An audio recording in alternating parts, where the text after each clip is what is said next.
what Adam Reid's good day look like? Good day. Yeah. Get up in the morning, Yeah. have pancakes for breakfast with the kids, Okay. go and watch my youngest, which is my daughter, Mm-hmm. do some kind of dancing or gymnastic competition, which is that's what she's into, Mm-hmm. and win a medal. Nice. She's good at that. Mm-hmm. Then go off to the cricket with Henry, and then finish the day with a nice bit of dinner with my wife. Yeah. Nothing to do with work. And then you're like, well, I don't know. We'll just have to come up with something. So, but rather than focusing it around an individual, we said, right, you know what? We're celebrating Great Britain, Okay. Great Britons and Great Britain. Mm-hmm. And what's better to do that than round it all off with a dessert that just celebrates all the Great Britons, like literally everybody and everything. So we called it the Golden Empire. Inside, so the Michelin came to the hotel and said, we want to, for the first time in our history, we want to hold the launch event where we announce all the new stars. We want to hold it outside of London. Mm-hmm. We want to come to Manchester and we want to use the Midland Hotel as our venue. Mm-hmm. So, and as part of that, they wanted me as the kind of like resident profile chef. And we are in the Michelin Guide. You know, we've been in the Michelin Guide for a long time. What is wrong with you guys? So they wanted us to cater for it, and they put the name on the menu and all that kind of stuff. So it was really good.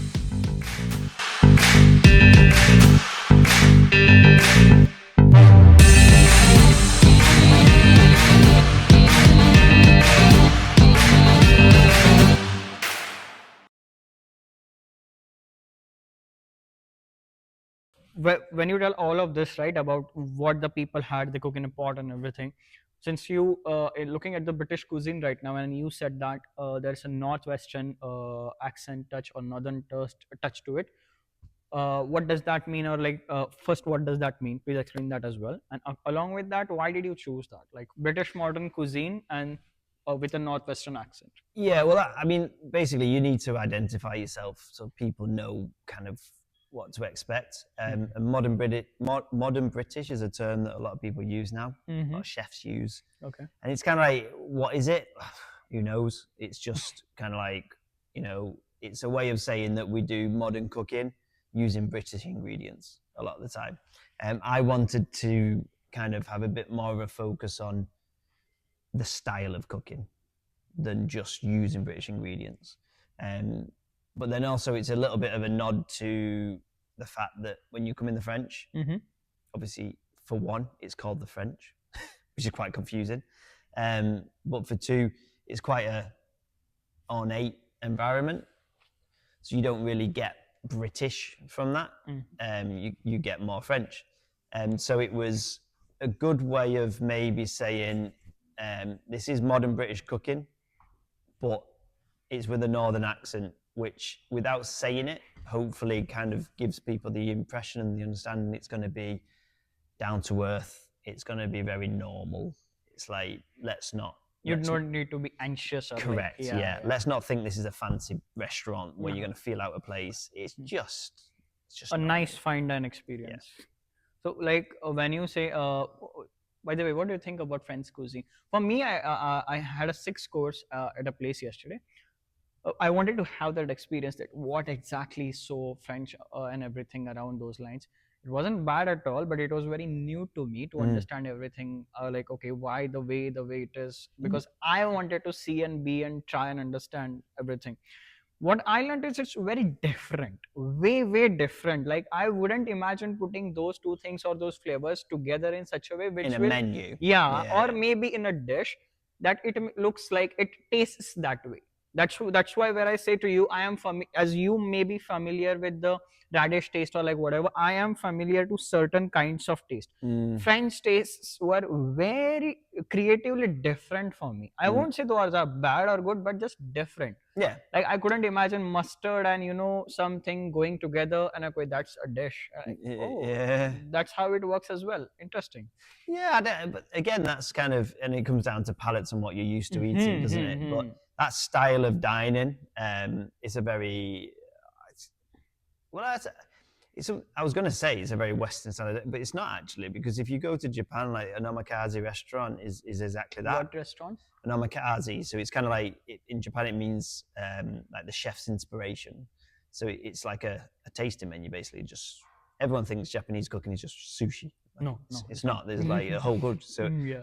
but you get these restaurants that just do a bit like a French tasting menu, and I think a lot of me thinks that's maybe where the tasting menu actually came from. Is that kind of sequenced dining of just lots of tastes one after another, and because we are so focused on dishes here, you know, it's like, oh, what's this dish? What's this dish? Rather than going, what's that flavor, and what's this flavor? Because really, one dish. Again, we talk about Indian culture, like the dish tastes of the dish. It's not like, well, what's in the dish? It's like, well, it doesn't really matter, because if you close your eyes, you're not really going to taste the individual flavors. You're going to taste the whole flavor. Together, yeah. Whereas, you know, especially with fine dining, what you tend to find is people are looking for those individual flavors in the dishes. So if you say, well, it's duck with beetroot and prunes, people are going, oh, yeah, it tastes nice together, but really what they're looking for is to taste the beetroot, they want to taste the prune, they want to taste the duck, and then they want to taste it all together. And kind of like, it's more like, it's like the same way that you would have a wine pairing, you know, like rather than cooking the wine in with the food, you're like, well, we're going to serve it on the side. And what we want to see is we want to taste the wine and see how nice the wine is. We want to taste the food and see how nice the food is. But then we want to taste them together and see how well they blend and they go together.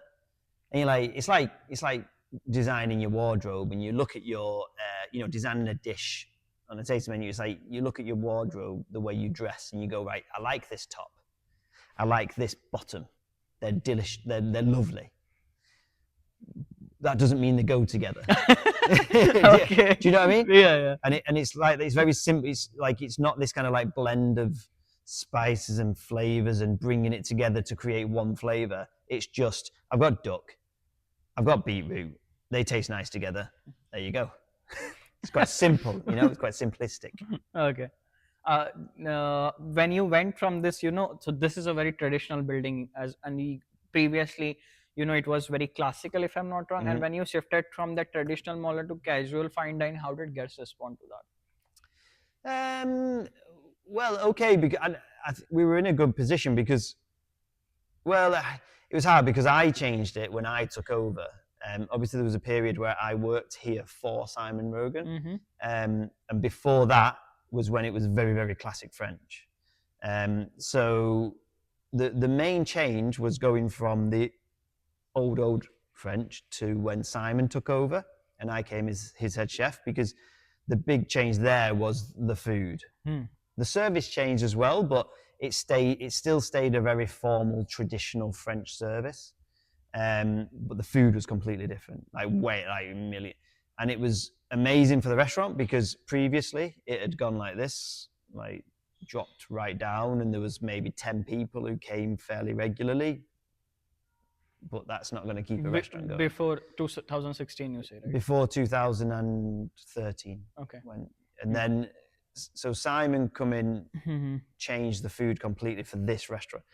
When I took over in 2017, the main thing I changed was the experience, the service style. So that's when I went more casual. And I don't mean casual in terms of like not quality. I mean just relaxed. Yeah. So rather than having, you know, you never saw the chefs before. The food would come out of that door over there on a tray, come to the table. Another waiter would come over to take it off the tray and put it down. And then that waiter would tell you what it was. Whereas when I took over, I said, well, no, the chefs make the food so they can bring the food. So the chefs started bringing the food out, putting the food down on the table and telling you what it was. Because basically they know the food better than a waiter. Oh, yeah. They've made the food. Yeah. We brought the counter in, which is the chef's counter over there. So a lot of the food then was finished and prepared in the room, which is not something we ever had before. So it was more of a tone, I think, when I took over. to make it more casual. That's good. When so you learned, right? You said you went from one restaurant to other, from Michelin to each level going up. Being a head chef, how was the transition for you? Not too hard, I think, because I'd spent. Oh yeah, you have spent. In each place I'd been to, I'd got to a high level. So Okay, so you know, you I'd were got to like accustomed sous to chef position. yeah, you had yeah. got accustomed to the transition. I was leading. Yeah, I was leading a team everywhere I'd been. Okay, nice. And then every time I moved, I kind of dropped down and built my back up again. So everywhere I left as a senior person. Okay. So by the time I got here as a head chef, it was quite easy. Like I just, that's what you've got to do. How has your leadership style evolved with time? Oh, just relaxed, a lot more relaxed. How was it before and how is it now? Manic. No, it was very. I think I was very headstrong. Very kind of very leading like from the how front. Crazy chefs are. Well, no. I wasn't nasty, no, but I was very kind of like direct, my way or the highway. Come on, guys, let's go. And if you're not with me, you're against me, kind of thing. Like, but very kind of like leading through example, like doing it myself. Whereas now I'm very, very much, oh, this is how you do it, guys. Go and have a go. And then when you don't do it right, I'll tell you where you've gone wrong. And it's probably just through experience. Because I've been there and I've done it. How do you see you have evolved? Like, what are the mistakes you covered in that? Everything. Okay. Literally everything. Like, define everything. Yeah, well, everything that could go wrong has gone wrong. I've given chicken to a vegan person. What? Yes. And what happened?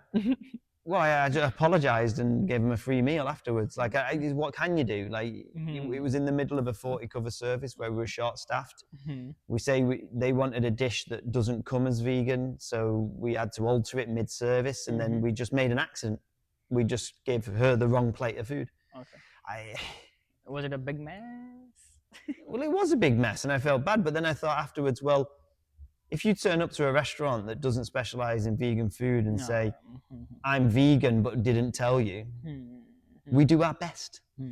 If a mistake happens, if you've told us 3 weeks in advance and give us all the warnings and we've said, yes, we can do that, and and then we messed it up, then it's a mistake. Yes. What? Sorry. No, so, and that, it's just an example. I've done literally everybody makes, we're human. We're not robots. We're not AI. No doubt about it. Yeah. I mean, in fact, AI makes a lot of mistakes as well. What's the hardest phase in all of this? What was, sorry? And how did you deal with it? The hardest phase is, I don't know really. The hardest thing I ever found was trying to live up to other people's expectations. Okay. So at the beginning, when you're taking it on yourself, and you're there to kind of, people are almost waiting for you to prove yourself. I don't really like that. I like people to come with low expectations, and I like to blow them away. And again, maybe it's that kind of like introvert kind of extrovert kind of part of my character. Once I'm comfortable, I'm happy to go for it. But if someone's coming to judge me, I'm a bit like pressured. Yeah. Well, I don't know, because I like pressure. I don't mind pressure. Pressure's good, but it's that kind of thing of having to prove yourself. I don't like that. I like showing people. I like surprising people.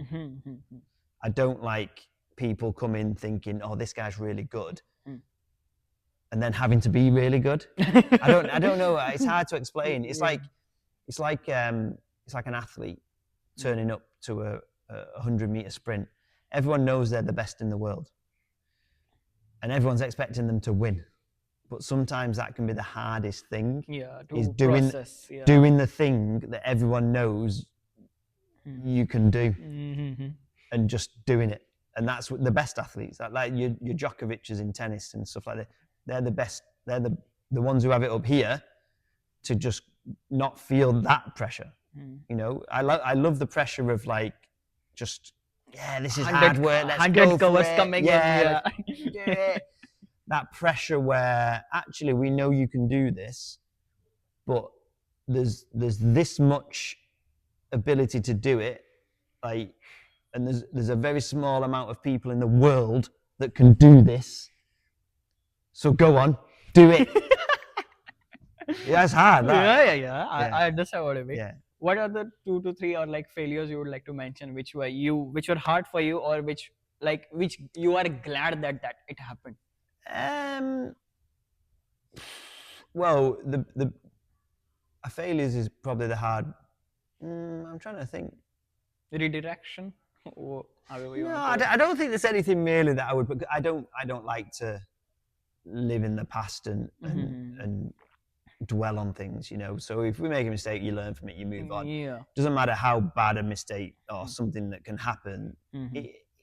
It's inconsequential to what you can then make up for. And I give you another analogy, which is perfect because it goes back to cricket. Ben Stokes. Yeah. Does anybody remember that in 2016, Ben Stokes was bowling in the last over of the T20 World Cup to win the T20 World Cup for England for the first time? And he was bowling against Carlos Brathwaite. West Indies needed, I think, 24 off 25 or 26 off the last over. All he had to do was bowl 6 balls. Yeah. Yeah. And what happened? Carlos Brathwaite hit 4 sixes in a row off his first 4 balls. Okay. And won the World Cup for West Indies when England had it in the bag. Now, that's defining. Like, Ben Stokes could have fallen apart and his career could have gone down. What happened? He learned from that. And in 2019, at Headingley, he won the Ashes single-handedly. Okay. Yeah, a bit by luck, a bit by chance, but mainly by ability, mental. So there's no point looking back at your mistakes because that mistake will allow you to make a bigger success out of something else in the future that you might not be able to do if you hadn't made that mistake in the first place. So yeah, that's what I please take these words which he said seriously. I am somewhere now going to the quarter life now, and I am understanding what you are saying right now because I have lived through it and I understand what you exactly mean by that. Yeah. And have you got any stories of failures if you want to tell? No, well, obviously there's a big. It's not a failure. It's an ongoing challenge of, obviously we speak about accolades. What we do in this restaurant is very much. It's a restaurant that can't live without accolades, because that's what brings people in the doors. So we've achieved everything to a high level. There is a higher level on some things that we strive for. But there's a basic level when it comes to something like Michelin, for example, where we would love to get to be. We know we're of that standard, but we would love to be recognised, and we just never get recognised. Or we've never been recognised so far by Michelin. But that's a constant strive and evolution. You know, we can argue that we want to be 5 rosettes. We want to be in the top 10 of the restaurant awards. We want to be world class in Good Food Guide, but it's frustrating that we can't get that level in Michelin that we feel like we are at with everything else. So it's not a failure by any means, but it is definitely a frustration. You know, so yeah. How did you handle then in all of this? How did you guys handle lockdown? Oh, lockdown. To be honest, lockdown wasn't that bad. It was hard at first, but I started a company making these delivery boxes. So we were I on my own was in here making 200 a week. Okay. Boxes of where we supplied a 3-course meal pretty much prepared with instructions of how to finish it. And I did a different menu every week, and it got, you bought it and we delivered it to your house via courier, and we called it the Saturday night in or something. We called it menu box Saturday night in. And it worked. It was good. Oh, it's phenomenal. Oh, nice. In the I probably shouldn't say this. In the end, it was more profitable than running the restaurant. Like, I was gutted when lockdown finished. Gutted. Oh, because nice. it was brilliant. We were just. I mean, I play it down like I say. Oh, we were just churning them out. We were working hard. Like, 3 days of the week I'd be working about 19, 20 hours a day to try and get it done. But then the rest of the week I was just off, with the family and stuff like that. Mm-hmm. And so in a way it was like the best time of my life. Great. But yeah. So would you consider that a surreal moment? One of the surreal moment? Yeah, 100%. It's phenomenal. Like, it was weird, but it started off very scary because obviously there was no chance of my business operating. It's locked down. Yeah. And what do? Yeah, you have to. Someone You can't like just go and get another job. Someone like you and me, at least we can't sit. No, you're done. Yeah, you're done. Yeah. So then you're like, well, what do we do? Yeah, exactly. But the way that, without going into it directly, like my financial circumstances were that I wasn't employed. So there was no furlough for me. I just had to go home. Was that your almost gave up moment? No, I couldn't give up. I had a mortgage to pay. I've got 2 kids and I've got a wife. I can't give up. Did you have an almost gave up moment in all of this? There's been a few times when I've worked for other people and you think you're trying to strive for something that's unachievable. And you're working 120 odd hours a week and you just... Oh, so you have worked 120 hours a week? Yeah, 100%. Okay. When we opened this with Simon, it was just ridiculous. Not because of Simon, for many reasons, mainly because of the owners of the hotel at the time. We're making some decisions that were for the short term, not the long term. So yeah, there's been times, like everybody in every career, where you feel like, but again, I'm of an age now where I've experienced a lot of stuff. So you're kind of like, well, it'll change. In so many years of working in kitchen, what are your best, or maybe first the best kitchen memories which every chef has? I would say probably my best memories were working at the in a purely working kind of sense. It would have been when I was at the Chester Grosvenor, because I was probably at a part of my career where I was very accomplished in a skill set way. But Chester Grosvenor is like the last one before you came to the French, right? Yeah, exactly. So I was accomplished in my ability without kind of having experienced everything. So you're at that point in your career where when new things come that you've never seen before, you've actually got enough underlying ability to just deal with them. So like when you get something, you're trying to do something new, like a computer game or something, and it's so frustrating because you're like, you don't know how the joysticks work, or and it's so frustrating. But then once you get used to it, you're like, oh, that's fine. So it was almost like that. Like, I know how to cook. I know how to chop things up. I know how to do everything. But then there's certain kind of techniques that I've never seen before. But as they come along, you just pick them up quite easy. Oh, yeah, I can do that, yeah. Oh, yeah, right, okay. And it's like, so all of a sudden you go from kind of trying to learn to be a chef to actually kind of developing yourself in a rapid way, and it's just kind of like you're just flying, So it's probably that was, yeah, easily the best bit. But then obviously because you're ambitious, you then want to get past that, and then you want to learn more, get better. But then you find yourself in a position, and I say this to the guys now, it's a challenge, because then you find yourself in a position where you're not just cooking. Like anybody, once you get to a certain point, what you realize is you go past the point of doing the thing you loved. But then you've gone too far and you can't go back. You can't just be a chef anymore, because if you want to be a chef, you don't earn any money. It's a time and a place. Yeah. So eventually you need to run a business. And running a business is fun in its own way, but it's not cooking. Yeah. But you can't do both things. It's too hard. Yeah. I recently learned this, that you have to doing or managing the business and doing the actual work are two different things. And coming back to the Michelin thing, I as I was researching more about you to know more, please tell the Michelin irony story of 2024. So Michelin Awards, he says that still they haven't been recognized. Michelin Awards was 2024 awards was done over here in the Midland hotels. And what did you do? We cooked in the Michelin for it. Yeah. In the Michelin event. We catered. Yeah, they catered for, which is an honor in itself, Yeah, and this It's like cooking for the Queen. Yeah.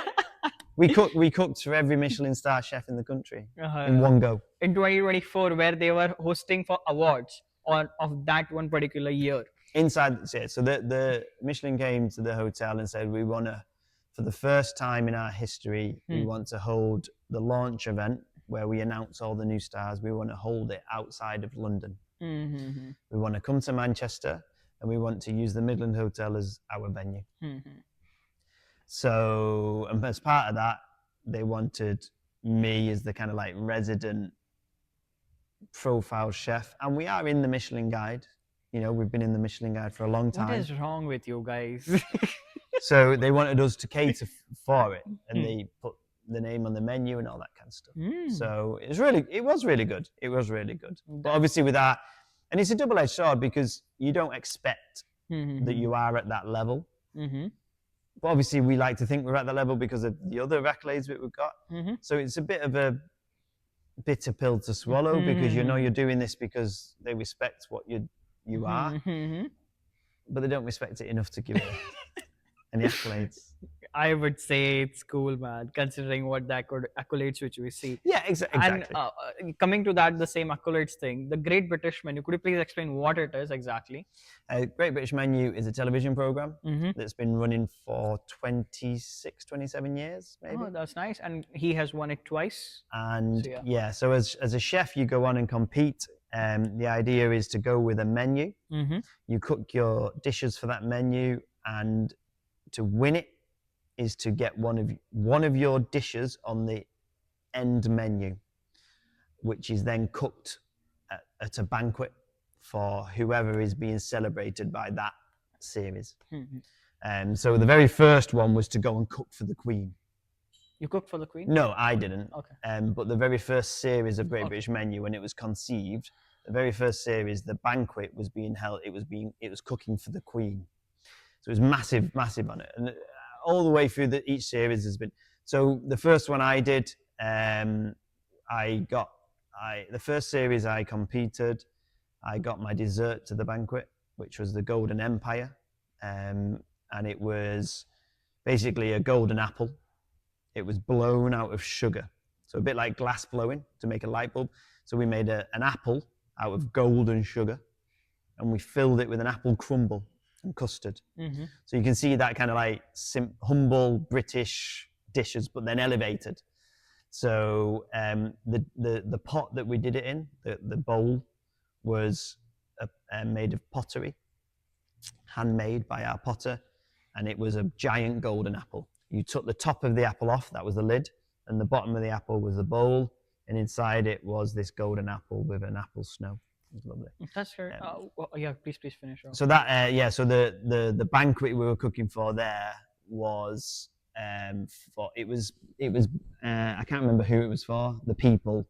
It was it was like charities and things, but it was being held in the Lord's room. It's a specific room in the Houses of Parliament where it's a big dining room. So you imagine this room, and it's split in half down the middle. And one end is decorated for the Lords. Okay. And the other end is decorated for the Ministers of Parliament. Okay.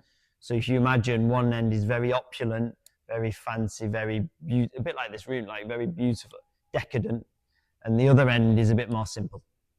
Because this room is historic because it was the only place where the Lords.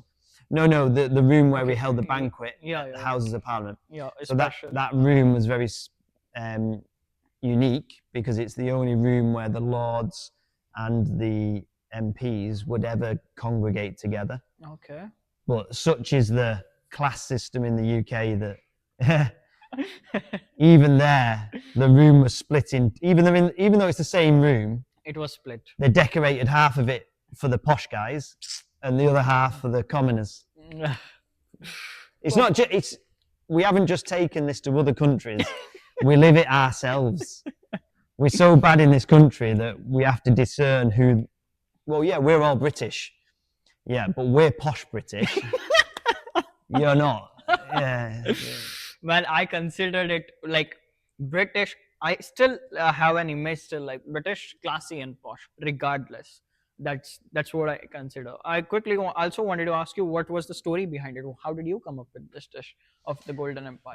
Well, you're given a brief for the series Okay. that you're competing in, Mm-hmm. and like I say, so the banquet is held for people that represent that brief. Mm-hmm. So the brief for that series was celebrating how did they put it, like Great Britons. Okay.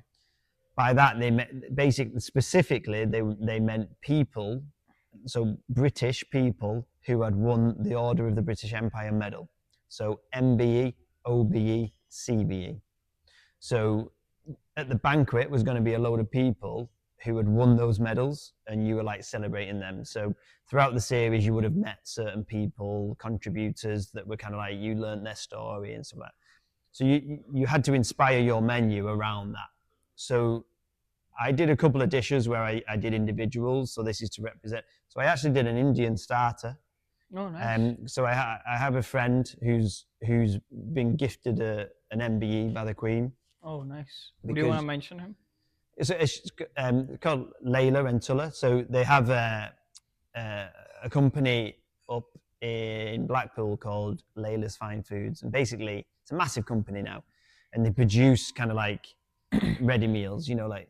But she started out in a home kitchen making some samosas and stuff like this, and selling them to local delis. So she's like, would it be West Indian, East African food, like Tanzania, that kind of stuff. So she was, so I went to her and said, well, you've got one of these medals. Can I do something a bit inspired by you? So we did my starter. I did as Indian snacks. So I did a samosa, I did a pakora, and I did a batata champ. And then in a tiffin tin. Oh. And then in the middle, so that was in the top, and in the middle of the tiffin tin, so you took that down, in the middle was 3 condiments. So to go with the samosa was a tamarind poached date. To go with the pakora was like a spiced tomato relish. And to go with the batata champ was a homemade saffron mint, saffron and star anise hyssop yogurt. So it's kind of like inspired by kind of her cooking and what she was doing, and we did. I did everything. I even made my own samosa pastry. Samosa pastry. Literally everything. Yeah. Oh wow. So then, but the dessert, back to that, that was, I couldn't really. So the dessert was back to front. I decided I was going to do apple crumble because it's just British. Okay. Nothing more British than that, and northern, feels northern anyway. And then I decided, well, how do you elevate that? I said, well, this is just more about my technique as a chef and a person. I was like, well, I can blow sugar. Why don't I blow an apple, a sugar apple? I was like, this is talking to my wife. I was like, why don't I put the crumble inside the apple? So I came up with this, and then we were like, well, this will be amazing. And I said, well, and then we were like, yeah, but why? Why does it fit the brief? And then you're like, well, I don't know. We'll just have to come up with something. So, but rather than focusing it around an individual, we said, right, you know what? We're celebrating Great Britain, Great Britons, and Great Britain. And what's better to do that than round it all off with a dessert that just celebrates all the Great Britons, like literally everybody and everything. So we called it the Golden Empire, and it was specifically to represent the Commonwealth. Okay. So we once had an empire, which became the Commonwealth, which was more about celebrating the community that once was the British Empire. So it was no longer about Britain ruling the waves and the world. It was about, actually, look at all these people that have something in common, bring it all together. And within that, there's people, I mean, look at Layla. She's of whatever heritage, and she's got an MBE. Look at all these people that are represented by this Order of the British Empire medal. It's so diverse. Yeah, so people from everywhere. love that. Yeah, I Yeah. love that about.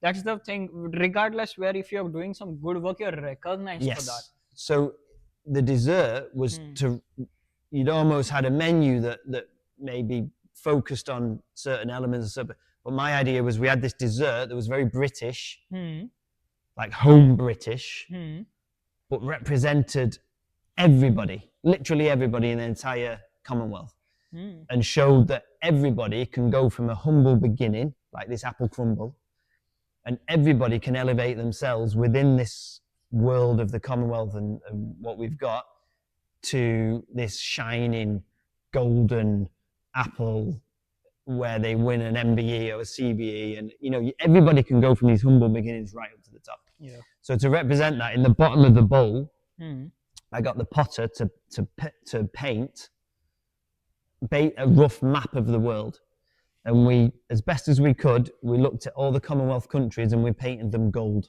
Oh, okay. Yeah. So in the bottom of the bowl, so it's like it all comes together. So you open up the thing and you have this beauty. So you have like the apple shows the world, the earth, the world. You open it up and inside is this beautiful kind of like golden apple, and then inside that is this real humble dessert that comes from basic beginnings, And then once you've finished it, what you see is the world and the Commonwealth of, all represented. So it's kind of like, it was just a really good way of rounding everything off. So yeah. British cuisine is not simple anymore. Good. Yeah. Very nice. Very nice to listen to this, man. After a long time, I heard something like this about British cuisine. Very nice. We have covered most of it. There are last 2 points which I really want to talk, because I want to see hospitality is also something which is you can come in, you can enjoy, and it's not about looking down upon or just being somewhere in the kitchen and doing what you have been very vocal. Great thing. Good. Please keep doing it about advocacy for chefs' work-life balance. In India, the hospitality is still shit. Gonna be talking about more about it. We still, I feel very bad saying this to you, that 6-day work week is still a thing in India. I would like to mention Hunger Inc. over here for doing, it's a big company. You need a lot of resources to give 5-day work week in India, that too in hospitality, considering all the standards and everything that is going on. So doesn't matter from where in the world someone like you who is voicing out for work-life balance and hospitality, I feel so lucky that the work-life balance over here is way better than India at the moment, and you have a life over here even though you're working in hospitality, and it's a good thing. It's not the thing. What would you want to say upon that? Well, it's funny actually, because over here a lot of people in England will say it's gone a bit too far the other way, where in many respects, if you follow all the guidelines to what maybe the government want you to be as an employer and with work life, it's very difficult to run an operation like this. So you're kind of stifling the ability to hit those top levels. Sometimes you've got to put a bit more in than. But that being said, like, we try and do it, and we're in the benefit of being part of the hotel, so we have a bit of a cushion. But we try. Well, not try. We do adhere to everything. So we've built our working week around what the staff can do, as opposed to building the staff's working week around what we want to do. So we only open for 4 days a week, and in those days we only do one service. That was very interesting dinner for me to learn, because doing just dinners for 4 days a week, 32 covers, intimate service. Yeah, one kind of a thing, honestly. Yeah, and even then, but even so, it's like the level of complexity that a lot of the food has. You still have to prep it, you still have to work it, so it's still tough. But we do our best, and I think it's right. There's a certain element of the industry, especially when I was kind of growing up, where it was just expected. You're a chef. You do long hours then, won't you? It was just a given that you your basic week was a 60-hour week. That's like a quiet week. That's just to do your hours, you know. So if it was actually busy, you'd probably end, you know, you get to December, you'd end up You are sleeping in kitchen. Yeah, you know, you speak. I never worked in London because I specifically avoided it because I knew exactly what it was. Like you said before, I wanted to learn how to cook, not how to work. So but a lot of the people I speak to who worked in London were like, yeah, you know, they lived an hour and a half away on the tube. So if they're starting at 6 in the morning and they're finishing at 1 or 2 the next morning, well, just can't get home. Even if you could get home, it'd take too long. So they just slept in the changing rooms on the floor. Oh yeah. So yeah, you've got to find somewhere in the middle. I would say that the moment if you are literally to the letter of the law, it does basically stifle, because it's not even that you are, oh well, guys, we can only ask you to work this. It's like literally, if people even are doing it on their own back, you'll get in trouble. So you've literally got to say to people, no, you can only work these hours. And it does in a way kind of stifle the creativity, the ability to develop. Stifle as in? Stifle as in like hold it back. Okay. Yeah, you know, getting a restaurant whose sole ambition is to be amazing. It's not there to make money. It's there to be amazing. Struggle, because you can't allow your staff to work, even if they want to, you can't allow them to work outside of it. That's the constraints of business. Yeah. So it's a double-edged sword. But again, there's more to it. You know, I mean, we could have an hour-long conversation about it, but you know, this wouldn't be so bad, or this wouldn't be such a challenge if the government had a more supportive structure to small businesses. Most restaurants are small businesses. Yeah. Most quality restaurants are very absolutely. small businesses. Manchester has a great independent scene, great mocktail bars, great independent cafes. If you don't support that, if you create a situation where the pubs are closing down at the highest rate. Look at it, where the VAT threshold. I've spoken about this quite a few times. We don't need to lower VAT. Yeah, everyone in hospitality will tell you that. Yeah, we don't need to lower VAT. VAT can be where it is, but the threshold of when you start paying, like you have to register for VAT, should be way higher. Like it should be up towards. For restaurants, for food venues, it should be up towards, you know, £200,000, £250,000. You should be a business that is turning over, you know, a large amount of money before you have to start registering for VAT, and that would completely and utterly change something. Your threshold is £90,000, and £90,000 turnover with no VAT. Man, someone's salary is 90,000. Correct. So £90,000 with no VAT means that you could actually run that business and live on it. You know, as an owner operator, and then have the as soon as you hit £90,000. Now, because this is the thing, you charge £65 for a menu, right? If you're VAT registered, 20% of that is straight to the government. So you as a customer might think you're paying £65. You're not. You're paying £54. To tell you another economic behavior side of it, I work like, let's say example 35 hours. My manager is like, oh, do you want to work more hours? And I'm like, no, I don't want to pay more tax to the Bank of England for no reason. This is an economic behavior, something to study for economists, because it will not generate more activity. It stifles it. Yeah. So you go, yeah, well, this is the challenge. So then you say, and you can break that down at every level. A lot of people talk about the welfare now in this country, and you go, and one of the key elements is everyone poo-poos it and says, no, that's not true. But there are people out there that look at it and go, it's the same thing. Like you just said there, do you want to work more hours? Well, no, because I just pay more tax. Yeah, it'll push me into a thing where I'll just pay more tax than it's worth. Same with what I'm saying about the VAT thing. But there's people out there who look at that with on the welfare system and they know that they can work a certain amount of hours and still get the welfare that they can. So they know that you can work kind of like up to about 16 hours. As soon as you go above 16 hours, you start losing welfare. So you're making an economic judgment in that situation to go, well, I could earn the same and not work anymore, Yeah. or I could earn the same and work more. Mm-hmm. Well, I mean, I want to live my life. there's a moral thing, but there's also the thing of you're not an idiot. Yeah, So why, you have to be practical and Yeah. realistic about it. Exactly. So if you create it, and I'm not saying that people should, well, let's get rid of that and they should just go and work and not having it. No, it You have should. to incentivize it. Otherwise, you want certain behavior, you want to incentivize it. It's not Correct. happening. And these are the real issues.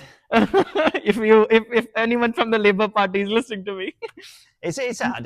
Nothing's easy, is it? Yeah. And the problem is, I've made an analogy before talking about something else, but it's kind of like, and this is where the government, I guess, is in this country at the moment, because we don't have any money. We're poor. We don't realise it. We're kind of like, we're a high functioning economy that has nothing coming in at the bottom.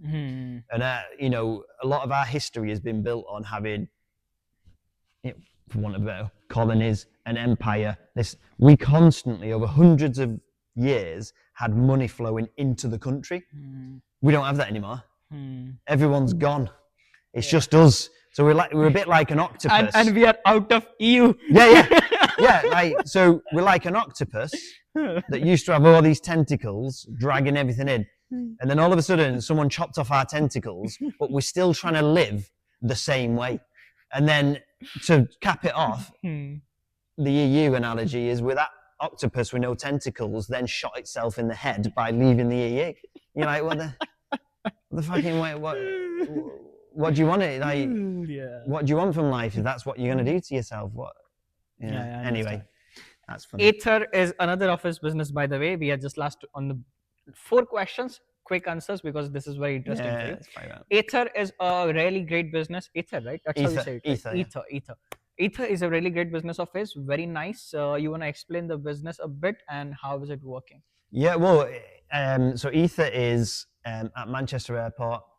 It is, in essence, a separate terminal to the main airport. And I offer a dining experience within that terminal. So you don't hit the main airport whatsoever. You go to a different area around the back of the airport. And it's this lovely kind of very Scandi modern building. You go in there, lovely host. They take care of you. You're in there for 3 hours. You have a kind of like a dining menu experience from me. Beautiful room where all the wall is made of glass and you're just looking at all the planes going past you. And then when it's time to go through, they come and get you. They take you through to a private security and passport control, into some big fancy car, and then they drive you across the runway to your gate, where you then go up and get in your plane and go on your onwards journey. So, one quick question: what was the inspiration behind it? How did you get to this business? No, so the airport were doing it anyway, and so it's a bit of a partnership, really. So they asked me to do the dining experience within it. So, nice. Yeah. Very nice, very personalized experience. You can check out Aether. I personally liked it. Maybe if I could afford, one day I will go. Last few things where you want to answer one word answers. What's Adam's comfort food? Potato rash. Okay. And what's one advice Adam now would give to 16-year-old Adam? Oh, do you know what? Actually, no, I have thought about that recently. It's like, be more confident and put yourself out there a little bit more. So I feel like I had a very structured and well thought through journey of my career, and I think I did well at that. But I also think that I missed on some experiences. No, I think I could have. Yeah, so I missed on some experience. I think I could have, when I was younger, with hindsight, I could have spent a lot more time, energy and money going out and gaining experience in my career than I did just going out and having fun in my personal life. Okay. Don't get me wrong, I worked very hard and I worked. I totally understand what you mean. To translate it in my way, if I'm not old or anything, but if I was to give like 26, or like when I was 14, 15, I would like be like, just don't study. Mm. Just go out and have fun with your friends and Yeah. do whatever you want. Don't sleep. Yeah. Because now when I look at it and I'm like, if I hadn't studied, it wouldn't have made difference, Yeah. because I know that if I study one day earlier, I can score the same amount of marks. Yeah. No reason or anything around those lines. Yeah. What's Adam Reid's what Adam Reid's good day look like? Good day. Yeah. Get up in the morning. Yeah. Have pancakes for breakfast with the kids. Okay. Go and watch my youngest, which is my daughter, Mm-hmm. do some kind of dancing or gymnastic competition, which is that's what she's into, Mm-hmm. and win a medal. Nice. She's good at that. Mm-hmm. Then go off to the cricket with Henry, and then finish the day with a nice bit of dinner with my wife. Yeah. Nothing to do with work. Oh. Well, other than going to someone else's nice restaurant. What's like the one thing? What keeps you excited for everything? Progression, Okay. pushing yourself to do something new, Mm-hmm. and to evolve the thing that you're doing to the stage that you don't really know where it can get to. I guess I also share the same thought, by the way, of getting better every day.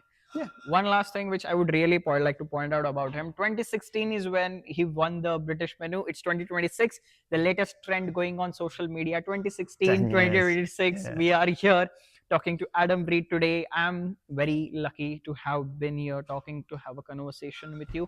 Anything you want to add, tell me. Well, yeah, on that, I also won, the second time I won Great British Menu was 2019, so you can come back in 2029. Yeah, for sure.